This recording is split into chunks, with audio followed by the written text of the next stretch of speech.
စာဆိုတာသင်တလောက်တက်တာမဟုတ်ဘူးအသုံးချဖို့တက်ရင်တကြောင်တက်ရင်လည်းအဲ့လိုပညာတတ်တယ်လို့ခေါ်မော်ပေါက်ကျအဲ့လိုနည်းနဲ့တက်သွားတာဒါကြောင့်မော်ပေါက်ကျဟာဘွဲမရဘူးမော်ပေါက်ကျဟာပညာတတ်တယ်ဘုံဘုံတို့စာတွေအများကြီးဖတ်တာဘုံအသက်42နှစ်စာအုပ်ဖတ်ခတာ9000မကဘူး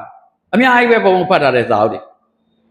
ပေမဲ့အဲ့စာအုပ်တွေတဲ့စာတွေအကုန်မှတ်မိလားဆိုမမှတ်မိဘူးဒါပေမဲ့ဘုံအခုပြောရဲဆိုရင်အသုံးချစရာတွေတော်တူထွက်လာအရေးကြီးတာဖတ်ထားဖို့ပဲလို့တဲ့ဟုတ်နော်အဲ့တော့တော်တော်တို့ပညာတတ်တယ်ဆိုတာကထိုးနဲ့သိတာခွဲခြမ်းစိတ်ဖြာပြီးသိတာတနည်းအားဖြင့်အချင်းချုပ်ပြောရင်စဉ်းစားပြီးသိတာကိုဘာလို့ခေါ်တော့ပညာတတ်တယ်လို့ခေါ်တာဒါကြောင့်သင်ပေးတာရတာလားသင်ယူတာရတာလားဒါကြောင့်ဘုန်းတော်သားတို့အလွယ်မမှတ်နဲ့ပညာဆိုတာသင်ပေးလို့မရဘူးသင်ယူမှရတာသင်ပေးတာရရင်အခုဘုန်းပြောတော့မင်းတို့ကိုရသွားလားဘယ်လိုလူတွေရမှတ်တဲ့သူရတယ်မှတ်တဲ့လောက်ပဲရစဉ်းစားတဲ့သူရတယ်စဉ်းစားနိုင်တဲ့လောက်ပဲရတယ်ဘုံကအကုန်လုံးအတူတူပေးတာနော်သင်ပေးတာတူတော်လဲပဲ